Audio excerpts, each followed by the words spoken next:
semuanya, welcome to Chim Course Channel. So, today aku bakalan jelasin materi kimia kelas 10 semester 1, yaitu 5 teori atom.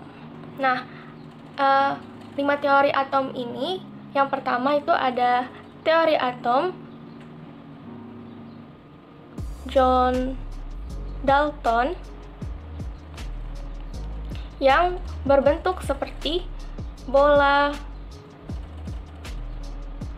pejal. Nah, selanjutnya untuk teori atom yang kedua itu adalah teori atom J.J. Thomson. Nah, teori atom J.J. Thomson ini berbentuk seperti roti kismis. Untuk teori atom yang ketiga yaitu dari teori atom Ernest Rutherford ya.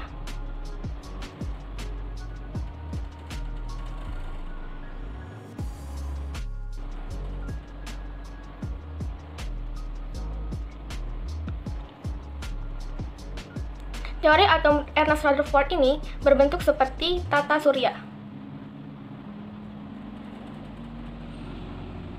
Nah, kemudian untuk teori atom yang keempat itu adalah teori atom Niels Bohr.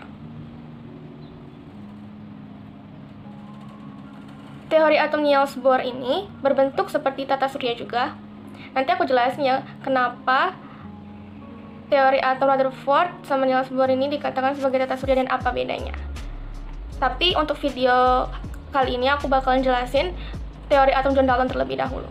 Nah, untuk teori atom yang kelima itu adalah teori atom mekanika kuantum yang paling modern.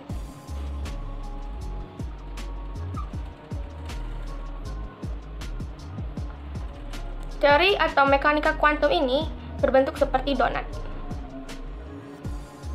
Maaf ya, ini agak miring. Oke, jadi aku bakalan jelasin mengenai atom terlebih dahulu.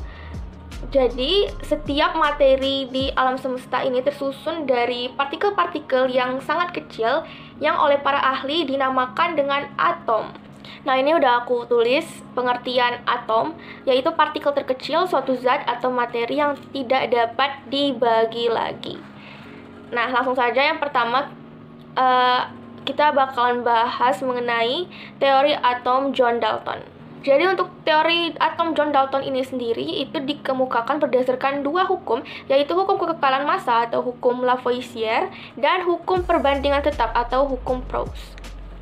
Nah, di sini udah aku buat pengertian dari dua hukum dari teori atom John Dalton. Yang pertama yaitu hukum kekekalan massa atau hukum Lavoisier menyatakan bahwa perbandingan antara massa zat sebelum dan sesudah reaksi itu adalah sama.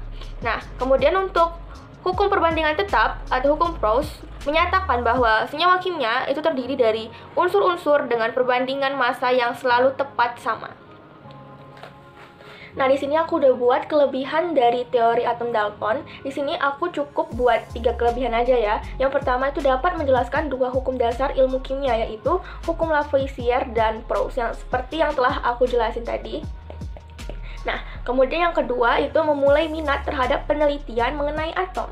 Nah, teori atom Dalton merupakan pengembangan model atom pertama sehingga menciptakan potensi bagi ilmuwan lain untuk melakukan pengembangan sekaligus perbaikan dari teori yang dicetuskan Dalton. Nah, kemudian yang ketiga menjelaskan perbedaan unsur dan senyawa. Nah, menurut teori atom Dalton, unsur itu hanya terdiri dari satu jenis atom, sedangkan untuk senyawa itu terdiri dari kumpulan beberapa atom. Selanjutnya aku udah buat 3 kelemahan teori atom Dalton. Yang pertama itu ketiadaan partikel subatomik. Teori atom Dalton ini tidak dapat menjelaskan adanya partikel subatomik atau partikel pembentuk atom. Oleh karena itu, Dalton beranggapan bahwa atom itu berbentuk seperti bola pejal yang mana tidak memiliki partikel subatomik seperti proton, neutron, dan elektron. Nah, kemudian yang kedua itu tidak mengenal muatan dan sifat listrik materi. Yang ketiga, tidak dapat menjelaskan cara atom saling berikatan. Oke, for your information ini udah aku tambahin sedikit penjelasan ya untuk kelemahan teori atom Dalton yang pertama, yaitu ketiadaan partikel subatomik. Nah, sekarang aku bakal jelasin mengenai inti teori atom Dalton, dan udah aku tulis 3. Yang pertama, menurut Dalton itu atom adalah partikel terkecil yang tidak dapat dibagi lagi. Kemudian yang kedua, atom sejenis sama, atom berbeda jenis tidak sama. Apa sih maksudnya? Nah, maksudnya menurut Dalton, atom-atom sejenis mempunyai sifat yang sama, sedangkan untuk atom-atom yang berbeda jenis itu tidak memiliki sifat yang sama atau berbeda. Nah, kemudian yang terakhir, menurut Dalton, penggabungan atom tidak sejenis atau unsur berbeda dapat membentuk molekul dengan perbandingan yang sederhana. Terakhir, aku mau kasih penjelasan tambahan. Jadi, menurut Dalton,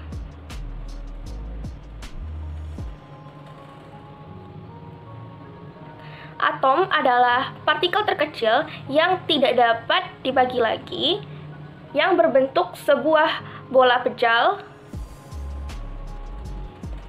yang keras, padat, dan tidak berongga.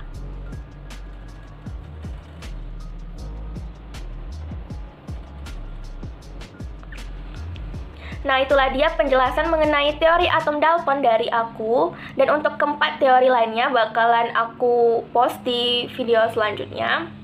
Jadi, terima kasih yang udah nonton dan sampai jumpa di video selanjutnya. Dadah!